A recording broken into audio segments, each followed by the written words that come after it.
stay united, and we're going to come together during this very difficult and adverse time. A Spokane County paraeducator pleads guilty to sex crimes. Now that school aims to rebuild trust in the community. The trend continues. We're talking cool mornings, warm afternoons, and then the chance of rain returning this weekend. The federal government shutdown has reached day 15. How Capitol Hill is reacting today to federal workers missing paychecks. Good evening, and thank you for joining us for KREM 2 News at 5 tonight. I'm Mark Hanrahan. A former Riverside School District employee pleaded guilty today in federal court to charges of online enticement of a minor and possessing child pornography. KREM 2's Regan Gallo was in federal court today. And Regan, what new details have we learned about the case? Well, 30-year-old Dallas Schuler pleaded guilty to 12 counts related to child pornography and enticement of a minor, A spokesperson for the Eastern District Court of Washington tells me the investigation began with a single victim but expanded to include 37 victims, all minors. KREM 2 News previously reported Dallas Schuler was originally arrested and indicted in May of 2024. At the time, he was a paraeducator for Riverside Elementary School in Chattaroy. As this case progresses, I spoke with the Riverside School District Superintendent. He says he is sending his thoughts and prayers to all that have been impacted. He added he hopes this chapter is nearing its end for the Riverside School District.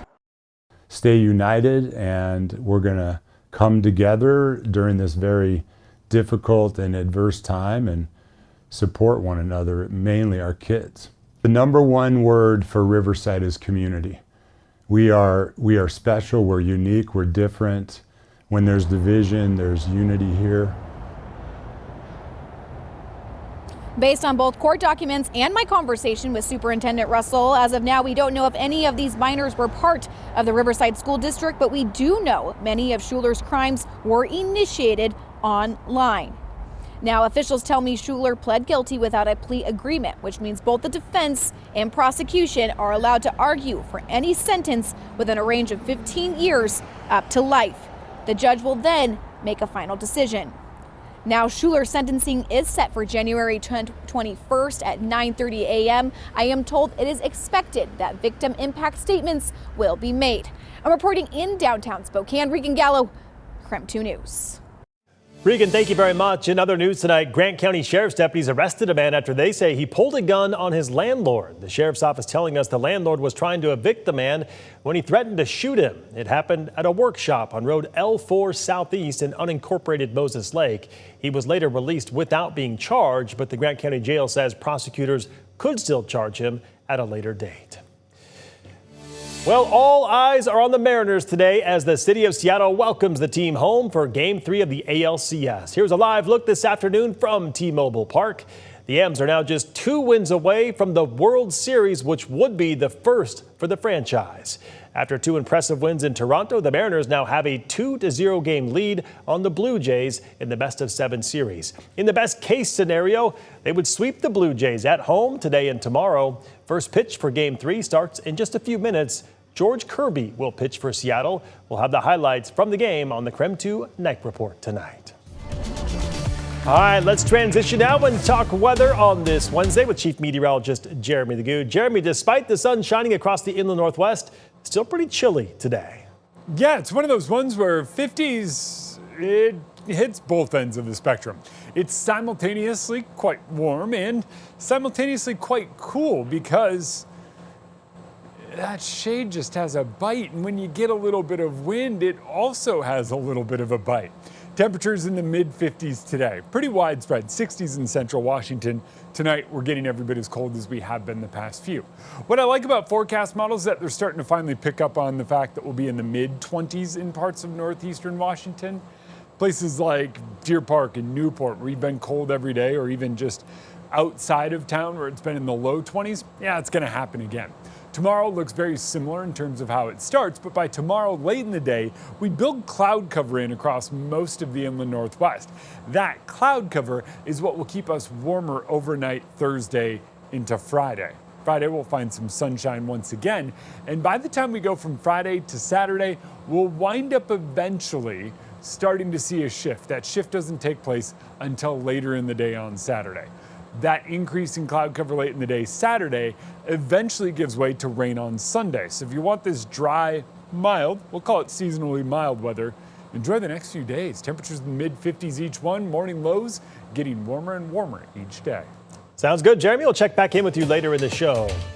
Tonight, we could learn a crucial update on North Idaho College's accreditation status, something that's been in limbo for the last 4 years. The Board of Trustees is expected to give an update at its meeting tonight at 6 o'clock. KREM 2 Chief Journalist Amanda Rowley in the newsroom tonight with more on what's at stake.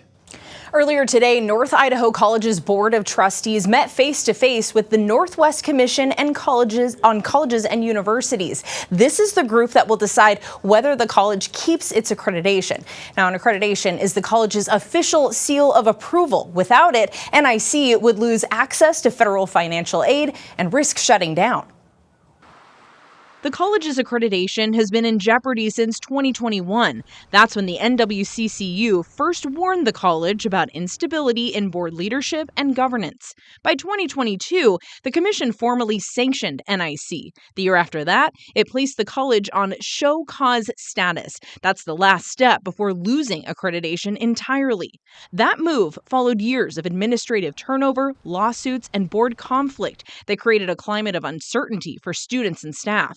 College leaders spent the past year trying to restore confidence and stability under President Nick Swain. In February this year, the NWCCU saw this progress and downgraded NIC's sanction to probation while keeping the college under close supervision. Still, the commission wants to see lasting improvements in 3 main areas: trustee conduct, employee retention, and financial sustainability.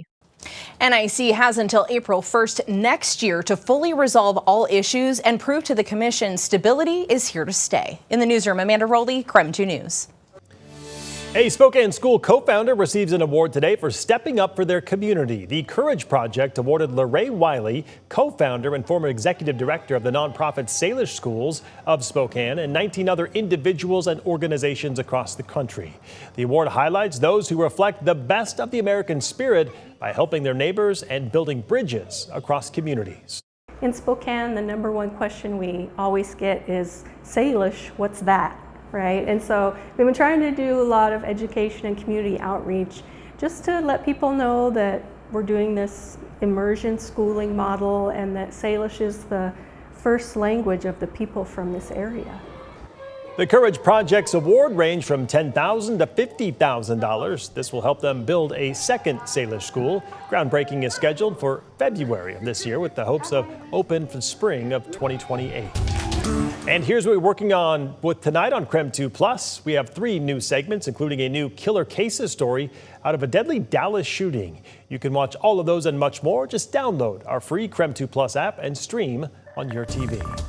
All right, still ahead on KREM 2 News at 5 tonight. It is day 15 of the federal government shutdown, and we take a look at the latest developments from Capitol Hill, including updates on potential worker pay. And our Treats to Troops campaign is going on all month long. We'll list the top items that are requested when we come back.